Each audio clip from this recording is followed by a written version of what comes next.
I can hear the dirt hitting my coffin. Every shovelful lands like thunder in my ears. I want to scream, want to claw my way out, but my body won't move. The poison coursing through my veins has turned me into a living corpse. Above me, I hear my twin sister Nkoyo sobbing, loud, dramatic wails that would fool anyone. Anyone except me. Adiaha, my sister, my other half, she cries. How can I live without you? Liar. I heard what she whispered 3 hours ago when she thought I was dead. Finally, she'd said, adjusting my burial beads around her own neck. Finally, everything you had is mine. The last shovel of earth falls. Darkness swallows me completely. This is how I die, betrayed by my own blood, buried alive in the evil forest of Abong, suffocating slowly while my murderer steals my life. If you think you know how this ends, think again. Because in 3 days, I'm going to crawl out of this grave, and my sister is going to wish she'd never been born. But first, let me tell you how we got here.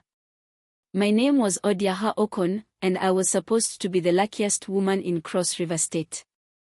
23 years old, beautiful, set to inherit my father Chief Okon's vast palm oil empire, and engaged to Edet Basi, the governor's son. My twin sister Nkoyo and I were identical in every way except one: people loved me, and they tolerated her. I never understood why. We were born minutes apart, shared the same face, the same blood. But where I walked, people smiled. Where she walked, they looked away. At the market, vendors would give me extra yams and ignore her coins. At festivals, young men asked me to dance and pretended not to see her standing beside me. Even our father, though he tried to hide it, lit up when I entered a room and merely nodded when she did.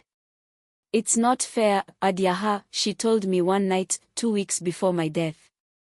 We were in our room, the one we'd shared since birth. We are identical. Why do they love you more? I touched her hand. Nkoyo, that's not true. Father loves us both equally. Equally. She jerked away, her eyes flashing with something dark. He's giving you the business. He's giving you the coastal lands. He arranged your marriage to Edet. What did he arrange for me? Nothing. I'm just the spare daughter, the shadow, the one who exists to make you look better. Sister, please. Don't. She stood up, her voice cracking. Don't patronize me with your kindness, Adiaha. Your pity is worse than their contempt. She left the room, and I didn't follow. I should have.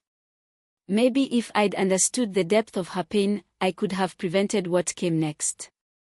3 days later, grandmother Ike found me grinding pepper in the kitchen. Our grandmother was 76, blind in one eye, but she saw things others couldn't. She grabbed my wrist, her grip surprisingly strong. Child, I had a dream, she whispered, glancing around to ensure we were alone. I saw 2 seeds from the same pod. One grew into a mighty tree. The other rotted in the ground and poisoned the soil around it. Grandmother, it was just a dream. Dreams are messages from our ancestors, foolish girl. She shook my arm. Watch your sister. Envy is a slow poison, but it kills just as dead. I laughed it off. Nkoyo was my twin, my other half. We'd shared a womb. How could she ever truly hurt me? The festival of New Yams came on a Thursday. The entire village gathered in the square, over 3,000 people in their finest clothes, drums pounding, dancers leaping, the air thick with the smell of roasting meat and palm wine. As the chief's daughter, I was chosen to perform the sacred dance, the one that honored the earth goddess Allah and blessed the harvest. I danced for 20 minutes, lost in the rhythm, my body moving like water, like wind, like something not quite human. When I finished, the crowd erupted. Even Edet, usually so composed, was staring at me with naked wonder. Nkoyo stood at the edge of the crowd. Not clapping. Just watching with a smile that didn't reach her eyes. Sister. I ran to her after, breathless and happy. Did you see? The elders said it was the best dance in 20 years. I saw. She handed me a calabash of palm wine. You must be thirsty. Drink. I drank deeply. The wine was sweet, with an odd bitter aftertaste I attributed to fermentation. Thank you, Nkoyo. You're always taking care of me. Always, she said softly. That's what sisters do. 15 minutes later, I collapsed. The world tilted sideways. Voices became distant echoes. I saw Edet's face above me, his mouth moving but no sound coming out. I saw Nkoyo's face, and for just a second, I saw her smile, a real smile, full of satisfaction and relief. Then darkness took me. If you're wondering what happens next, make sure you're subscribed because this story is about to get dark. Hit that subscribe button now, and drop a comment telling me if you've ever been betrayed by someone you trusted. Now, back to the story. I woke up in darkness, but I wasn't dead. Not yet. The paralysis was total. I couldn't move a finger, couldn't open my eyes more than a sliver, couldn't make a sound. But I could hear everything. I could feel everything. And what I felt was absolute terror. The poison has taken her, the village healer announced. I knew his voice, Mfon, who'd delivered me and Nkoyo 23 years ago. Her spirit has crossed to the ancestors. We must bury her before sunset, according to tradition. No. Edet's voice broke. There must be something you can do. Medicine, prayers, anything. I'm sorry, my son. Death has claimed her. I wanted to scream. I'm not dead. I'm right here. But my body was a prison, and all I could do was listen as they prepared my funeral. The ceremony was elaborate. I had hundreds of mourners, their wails echoing across the compound. Felt them wash my body with herbs and oils. Felt them dress me in my finest wrapper and load my neck with coral beads, the ones that had been in our family for 6 generations. Through my barely open eyes, I saw Nkoyo approach my body. She leaned close, pretending to kiss my forehead. Her lips brushed my ear. I went to Adiaha the medicine man, she whispered, so quiet only I could hear. He gave me the ghost orchid extract. You'll seem dead for 3 days, sister. But you'll be conscious the whole time, buried in the ground, suffocating slowly. By the time anyone thinks to check the grave, you'll actually be dead. She pulled back, tears streaming down her face for the crowd. I'm sorry, Adiaha. But I deserve happiness too. I deserve to be chosen. Just once. Then they carried me to the evil forest. Our people never buried anyone in the village proper. The dead went to the evil forest, a dense grove of ancient trees where spirits walked and normal people feared to tread.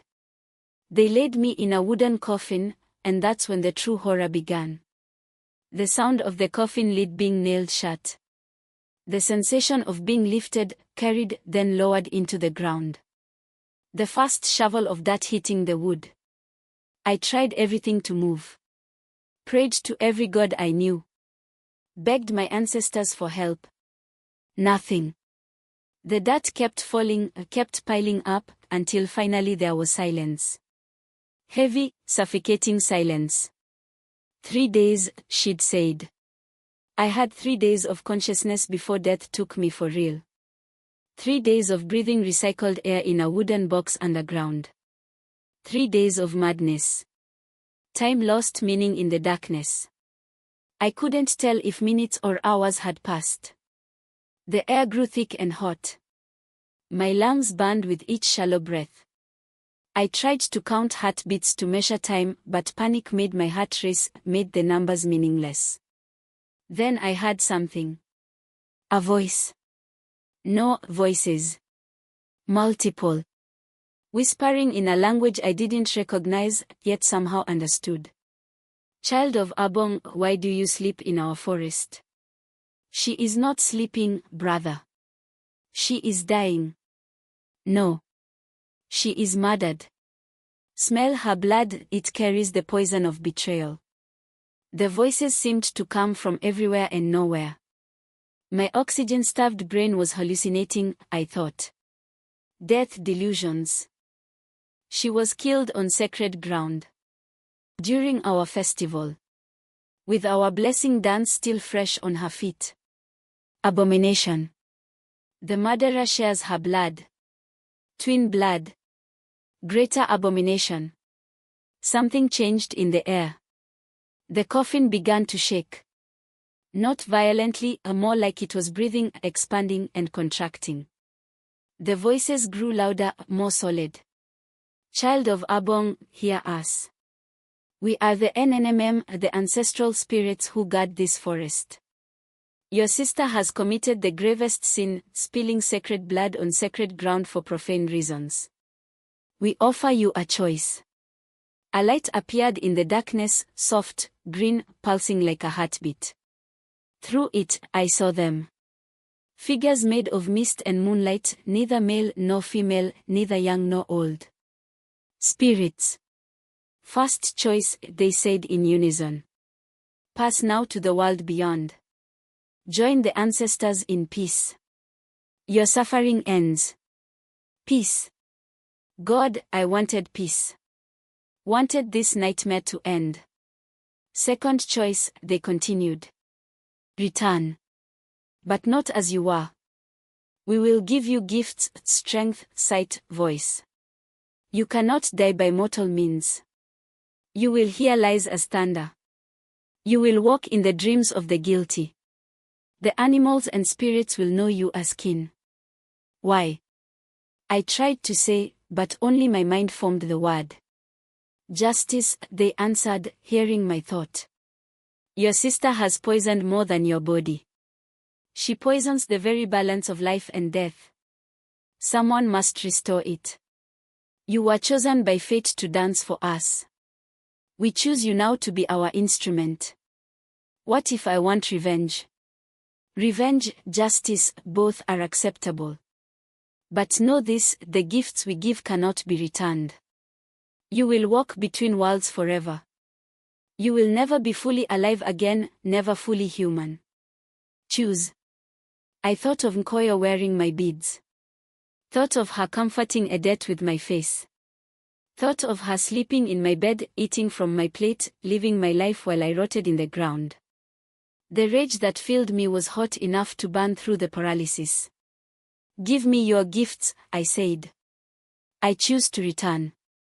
The spirit smiled, I felt it rather than saw it. Then rise, child. Rise and reclaim what was stolen. The coffin exploded. I don't mean it opened, I mean it shattered into splinters like matchsticks.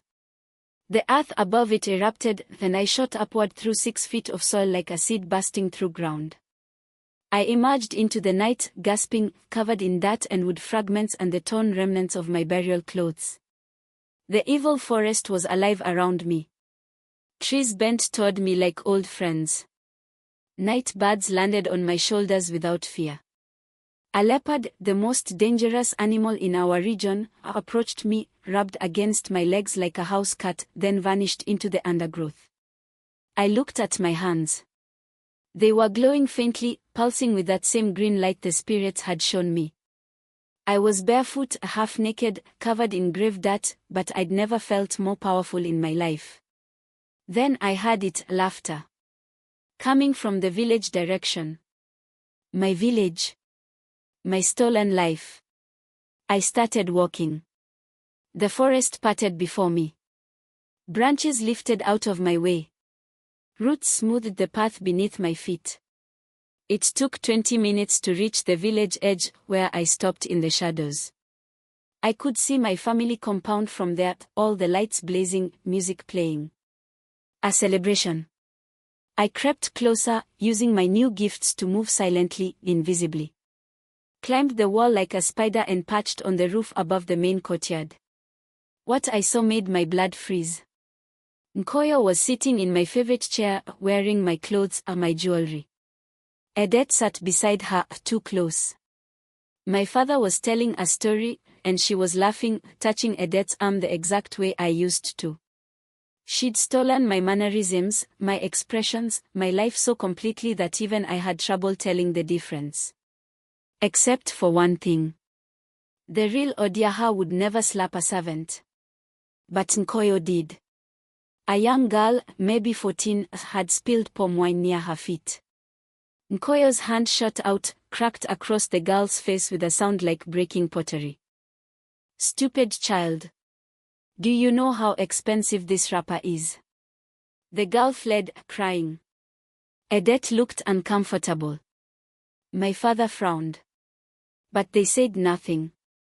They were already making excuses for her behavior. Grief changes people, they'd say. She's not herself since her sister died.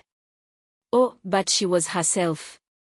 Finally, truly herself, without me there to cast a shadow. I watched for an hour. Watched her snap at servants, watched her ignore grandmother Ake's attempts at conversation, watched her count my father's money boxes when she thought no one was looking. This was the real Nkoyo, the one jealousy had turned into a monster. When everyone finally went to bed, I made my move. Nkoyo was sleeping in our room, my room now, in her mind. I slipped through the window silent as smoke, stood at the foot of her bed, and waited. The spirits had said I could walk in the dreams of the guilty. Time to test that gift. I reached out with my mind the way you'd reach out with a hand, and pushed into her sleeping consciousness. Suddenly I was in two places at once, standing beside her bed and standing in her dream. The dream version of our room was perfect except for one detail, I was in it. The dead version of me, still covered in grave dirt, my burial beads clinking as I moved. Dream Nkoyo saw me and started screaming. "You're dead," she shrieked. "I buried you. You're dead." "Am I?" My dream voice echoed like I was speaking from the bottom of a well. "Or are you just sleeping, sister? Tell me, does my bed feel comfortable? Do my clothes fit well? Does Edet kiss you the way he kissed me? This isn't real. You're just guilt. Just my conscience. Then why are you so afraid?" I stepped closer. Maggots fell from my hair, her subconscious providing the horror details. "I'm under the earth, Nkoyo. 6 feet down. Can you hear me scratching at the coffin lid? Can you hear me screaming your name?" She bolted awake, actually screaming. I was already gone, back out the window, but I had Edet rush in from the guest room. Had her sob about nightmares. Had him comfort her with the same words he'd once used for me. This was just the beginning. Over the next week, I made Nkoyo's life a waking nightmare. I appeared in every dream, sometimes covered in dirt, sometimes rotting, sometimes pristine but with eyes that bled black tears. I made sure she never had a full night's sleep. But I didn't stop at dreams. During the day, I used my gifts in subtler ways. Made her see my reflection in every mirror, every water pot, every polished surface. She'd turn to look and I'd be gone, but the image would linger in her mind. I had the spirits whisper my name on the wind. Had birds follow her around, staring with unblinking eyes. Had the compound dog bark at her and her alone, hackles raised, sensing the wrongness in her. Within 3 days, she looked haggard. Within 5, she was jumping at shadows. Within a week, she was talking to herself, and the village was noticing. "She's not the same," I heard the market women whispering. "Grief has broken something in her mind. Did you see her yesterday? She smashed every mirror in the compound. Said her reflection was wrong. And she beat that little servant girl again. Adiaha would never have been so cruel." The doubt was spreading. Good. On the 8th day, Grandmother Ike came to the evil forest alone. She carried no torch, no protection, just walked straight into the trees like she knew exactly where to go. She found me sitting on a rock, watching the village through the branches. "You can show yourself, child," she said without turning around. "I've known you were here since the third day." I dropped my concealment. Stepped into the moonlight, still wearing the torn burial clothes, my skin still faintly glowing with spirit light. Grandmother Ike turned, and her one good eye studied me without fear. "The ancestors sent you back," she said. It wasn't a question. "Yes, grandmother." "Good." She nodded firmly. "That girl wearing your face is wrong. Wrong in her spirit. I knew it the moment I saw her after your funeral. She doesn't smile like you, doesn't move like you. Doesn't love like you." She paused. "What do you need from me?" "Time," I said. "And information." "What is he planning?" "She's moving fast. The wedding to Edet has been moved up 3 days from now. She wants to lock it in before people's doubts grow too loud. Your father suspects nothing. The poor boy Edet thinks grief has changed you, but he's already talking himself into accepting the changes. 3 days. I had 3 days to expose her. Will you help me, grandmother?" She smiled, showing gaps where teeth had once been. "Child, I've been waiting for you to ask. Tell me what you need. Like and subscribe if you want to see what happens when a dead woman crashes her own wedding. Drop a comment right now. Have you ever had a nightmare that felt too real? Let me know below. Now let's see how this ends. The plan was simple, brutal, and deeply satisfying. I wouldn't just expose Nkoyo, I'd break her fast. Make her confess everything herself, in front of everyone, unable to help herself. The spirits had told me the truth: guilt is its own punishment. I was just going to speed up the process. With grandmother Ike as my eyes and ears in the village, I escalated my psychological warfare. I had her spread rumors that Adiaha had been seen in the forest at night. Had her leave my favorite foods out, then shown Nkoyo how animals ate it all except for the portion on the plate that had my name carved underneath. Had her play the songs I loved, the ones Nkoyo had always hated, at odd hours until my sister was ready to tear her hair out. But the real genius was the children. Kids see things adults don't. I had grandmother Ike tell the village children that if they were very good, they might see Adiaha's spirit watching over them. Suddenly, every child in the village was seeing me, in the trees, by the river, walking through the market. They'd point and wave, and Nkoyo would look and see nothing. Over and over and over, until she was screaming at literal children that I was dead, I was gone, they needed to stop lying. Adults might have dismissed one child.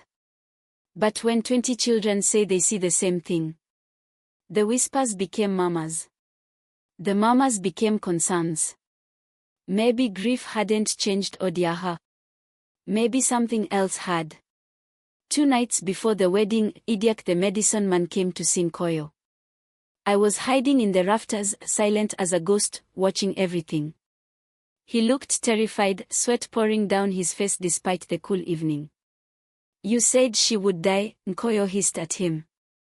"You promised me 3 days and she'd be dead for real." "She should be." Idiak's hands shook. "The ghost orchid extract has never failed. Never in 40 years of practice. Unless..." He paused, his eyes widening. "Where did you bury her?" "The evil forest. The North Grove, like everyone else." "What day?" "Thursday. During the New Yam Festival." "Why does it?" She stopped. Her face went pale. "Oh gods. The sacred dance. I buried her right after the sacred dance." "You killed her on holy ground," Idiak whispered. "During the ancestor ceremony. With the goddess Allah's blessing fresh on her skin." "You idiot girl, do you know what you've done? The spirits own that forest. They protect those who honor them. If they found her, if they judged her worthy." "What?" What would they do? They'd send her back. He was backing toward the door. They'd give her power. They'd make her. Make her what? Unstoppable. He ran. Actually ran from the compound like evil itself was chasing him. Which, to be fair, it was. Nkoyo collapsed onto the bed, shaking. I could hear her heartbeat from the rafters, racing like a trapped bird. She grabbed a bottle of palm wine and drank straight from it, trying to steady her nerves. She's dead, Nkoyo told herself. She's dead and buried. This is just guilt. Just stress. Just wedding nerves. Tomorrow I marry Edet, then this all becomes real, and the nightmares will stop. They have to stop. Please, gods, make them stop. I almost felt sorry for her. Almost. Then I remembered her whisper at my coffin, finally, everything you had is mine, and the pity evaporated. I dropped from the rafters right behind her. She sensed me before she saw me, felt the temperature drop, felt the sudden presence of something other in the room. She turned slowly, and when her eyes met mine, she started screaming. But this time, I didn't disappear. I stayed solid, real, close enough to touch. I was still wearing the burial clothes, still covered in dried earth, but my eyes were glowing that spirit green, and my smile was anything but human. Hello, sister, I said in a voice like wind through graves. Did you miss me? She tried to run. I moved faster, impossibly fast, blocking the door. She backed away, grabbed a lamp, threw it at me. It passed through my chest like I was smoke. I wasn't smoke, but the spirits had taught me tricks. You can't kill me, Nkoyo, I said conversationally. I'm already dead, remember? You made sure of that. But I came back. Do you know why? Because the ancestors saw what you did. They saw you poison your own twin on sacred ground. They saw you steal my life. And they were not pleased. Stay away from me. She grabbed a knife from the table. Her hand shook so badly she almost dropped it. You're not real. You're not. Then why are you so afraid? I took a step closer. Another. She swung the knife wildly, but I caught her wrist in a grip like iron. The knife clattered to the floor. I leaned close enough that she could smell the grave dirt on my skin. Tomorrow you marry Edet. Tomorrow you take everything that was mine. But here's what you don't know, sister. I'm going to be there. I'm going to stand up during the ceremony. And I'm going to tell everyone exactly what you did. No one will believe you. Won't they? I smiled. I've been planting seeds for days. The servants have noticed your cruelty. The elders have noticed you're different. The children see my spirit everywhere. Even Edet knows something's wrong. All I have to do is appear, tell the truth, and watch your life crumble like mine did in that coffin. I released her wrist and stepped back. She collapsed to the floor, sobbing. Please, she begged. Please, Adiaha, I'm sorry. I was jealous. I was desperate. But I'm your sister. Your twin. We shared a womb. Doesn't that mean anything? I looked down at her, this pathetic, broken version of myself, and felt nothing but cold satisfaction. It meant everything, I said softly. That's why this hurt so much. See you at the wedding, Nkoyo. Wear something nice. Then I vanished, stepped sideways into the spirit realm the way the NNMM had taught me, leaving her screaming in an empty room. The wedding day dawned bright and hot. The entire village turned out, over 4,000 people from 3 different settlements. It was the social event of the year, the governor's son marrying the daughter of the richest chief in Cross River. Musicians played. Dancers performed. The smell of jollof rice and pepper soup filled the air. I watched from the forest edge as they prepared Nkoyo. She looked beautiful in my wedding outfit, the cream and gold wrapper, the coral beads, the elaborate headpiece. She also looked terrified, her eyes darting to every shadow, every corner, waiting for me to appear. But I didn't. Not yet. Let her sweat. Let her hope I'd been a hallucination, a stress-induced delusion.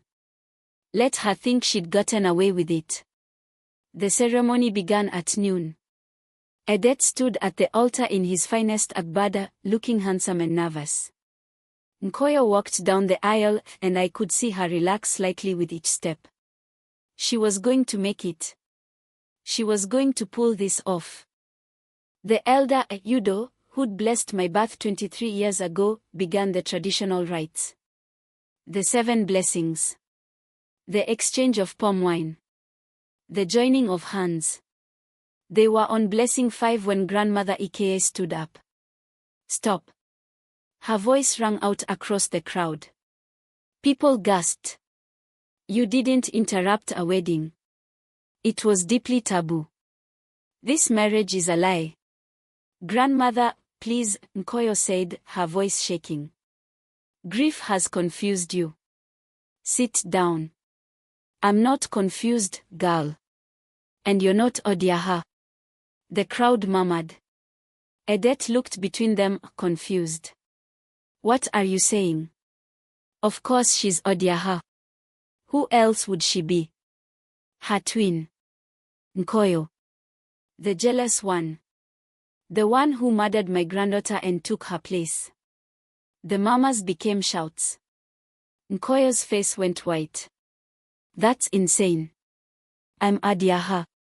Tell them, father. But Chief Okon was staring at his daughter with new eyes, doubt creeping in. You have been different, he said slowly.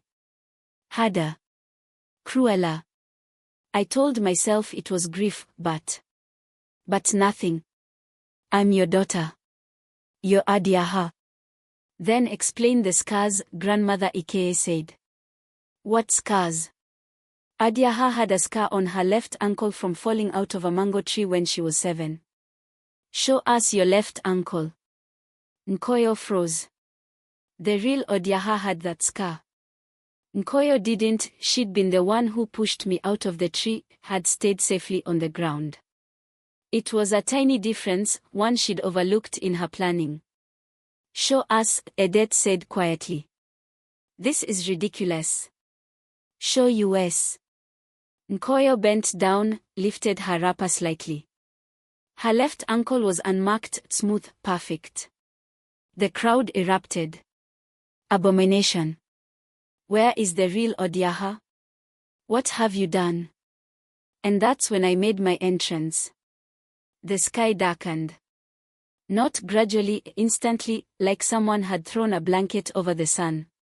The temperature dropped 10 degrees in seconds. Animals fell silent. A wind rose from nowhere, extinguishing half the ceremonial candles. Then I stepped out of the shadows. I'd cleaned up for the occasion. Washed off the grave dirt, braided my hair, found a simple white wrapper. But my eyes still glowed with that spirit light, and my skin had an otherworldly luminescence that made it clear I was not entirely human anymore. I walked down the aisle, and the crowd parted like water, people stumbling over themselves to get out of my way. Nkoyo saw me and started screaming. Just screaming, wordless and primal, the sound of someone watching their worst nightmare come to life. I stopped 10 feet away from her. Looked at Edet, his mouth hanging open in shock. Looked at my father, tears streaming down his face. Looked at the crowd, 4,000 people dead silent, witnessing something they'd never forget. Hello, everyone, I said, my voice carrying to every corner of the square. I apologize for being late to my own wedding. You see, I was delayed. Someone buried me alive. The crowd exploded with shouts, prayers, screams. I held up one hand, and silence crashed down like a physical weight. The spirits were with me, lending me authority that couldn't be denied. My name is Adiaha Okon. This woman wearing my clothes is my twin sister Nkoyo. 8 days ago, she poisoned me with ghost orchid extract during the New Yam festival. The poison made me appear dead. She then buried me alive in the evil forest, planning to steal my life while I suffocated underground. She's lying. Nkoyo shrieked. She's a spirit. An evil spirit sent to torment me. Am I? I looked at the crowd. Or am I exactly what I claim to be, a murdered woman given a second chance by the ancestors? I turned to Nkoyo. Tell them the truth, sister. Tell them what you did. You can't stop yourself. The spirits compel you. Speak. And she did. The words poured out of her like poison from a wound, unstoppable, undeniable. I did it, she sobbed. I poisoned her. I went to Adiaha and bought the ghost orchid extract.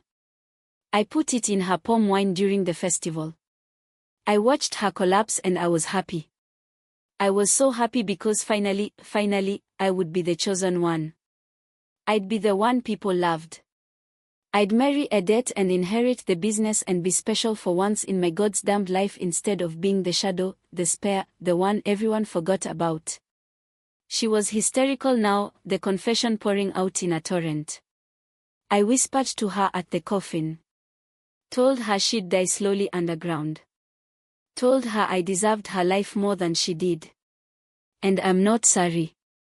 I'm not sorry. She had everything and I had nothing and it wasn't fair. The crowd's horror was palpable. Edet stumbled backward like she'd struck him. Chief Okon aged 10 years in 10 seconds. The village elders stepped forward, their faces grave. Nkoyo Okon, Elder Udo said, you have committed the gravest sin, the murder of your own blood on sacred ground. You have stolen identity, defiled the sanctity of marriage, and blasphemed against the ancestors themselves. The punishment for such acts is death by... Wait. My voice stopped them. Every eye turned to me. I have a request. By right of the murdered, I claim the choice of punishment. Elder Udo nodded slowly.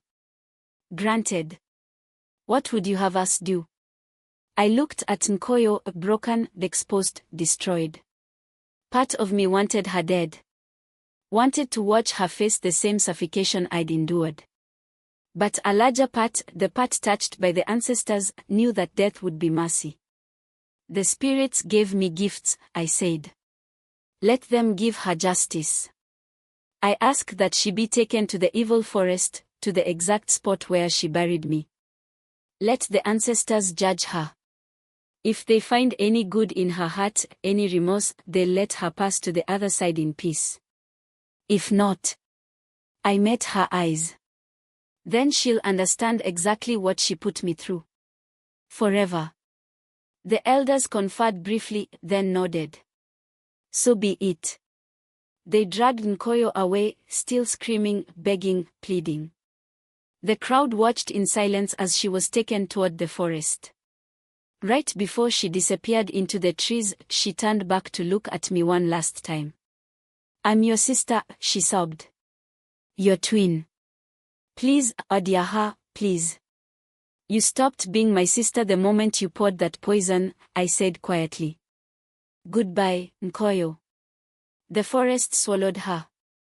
The ground rumbled once, a deep, satisfied sound, and then fell silent. Nkoyo was gone. The wedding, naturally, didn't continue.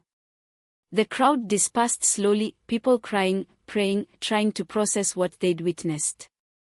Edet approached me carefully, like I might vanish if he moved too fast. Adiaha, he whispered. Is it really you? What's left of me, I said. I came back, Edet, but I'm not the same. The spirits changed me. I'm not fully human anymore. I never will be again. I don't care. He reached for my hand, then stopped, uncertain. I loved you. Love you. Present tense. Whatever you are now, whatever you've become. I need time, I interrupted gently. Time to understand what I am. Time to learn what the ancestors want from me. Time to be something other than a victim or a weapon. I touched his cheek, feeling the warmth of living skin against my cool fingers. If you still want me after that, ask me again. He nodded, understanding even though it clearly hurt. I'll wait. However long it takes. My father came next, moving like a man in a dream. He touched my face with shaking hands, traced the familiar features, then broke down sobbing. My daughter.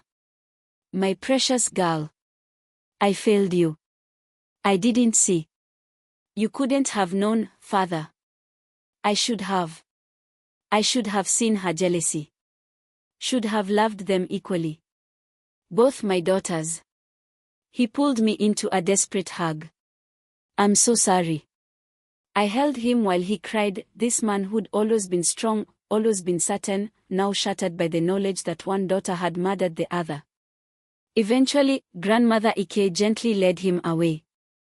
She returned to me after the square had emptied. So, she said. What now, child between worlds? I don't know, I admitted. The spirits brought me back for justice. I have that. But I'm still here. Still changed. What do I do with immortality, grandmother? With power. With all this anger that hasn't gone away just because she's been punished. You live, Grandmother Ike said simply. You protect. You remember. The spirits chose you for a reason beyond simple revenge. Maybe it's time to find out what that reason is. She was right. Over the next weeks, I began to understand. People came to me, quietly, afraid but desperate, with their own problems. A woman whose husband beat her. A child who'd been stolen by traffickers. A corrupt official extorting farmers.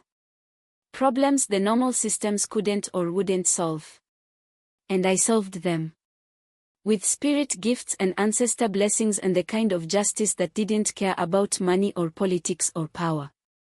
I became something new, not quite human, not quite spirit, but something in between. A protector. An avenger. A story mothers would tell their children, be good or Adiaha will come for you.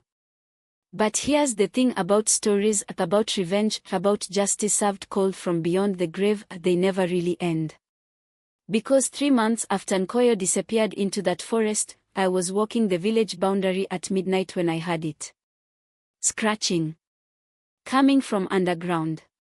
From the exact spot where I'd been buried. I stood there, listening to something claw its way up through 6 feet of earth, and I realized with cold certainty that the ancestors' judgment had been delivered. Nkoyo had been found wanting. And now she was coming back. Just like I had. But what the spirits gave me as gifts, they would give her as curses. What would crawl out of that grave wouldn't be my sister anymore. It would be something darker. Something hungry. Something that blamed me for its suffering. The scratching grew louder. Closer. The earth began to bulge and crack. And I stood there, watching the ground split open, wondering if I'd made a terrible mistake. Wondering if justice and mercy were the same thing after all. Wondering what happens when the dead don't stay buried. The dirt exploded upward. A hand, grey, twisted, wrong, burst through the surface and grasped at the air. Then another. And slowly, impossibly, something began to pull itself into the world of the living. Something that used to be Nkoyo. Something that was now my enemy. My mirror. My responsibility. Our story isn't over. It's just beginning.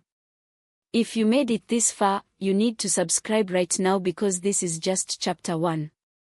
Hit that like button, drop a comment telling me what you think Nkoyo became, and share this video with someone who loves a good revenge tale. Part 2 is coming, and trust me, you don't want to miss what happens when 2 immortal twins go to war. Until next time, remember, some betrayals echo forever. And some graves are just the beginning.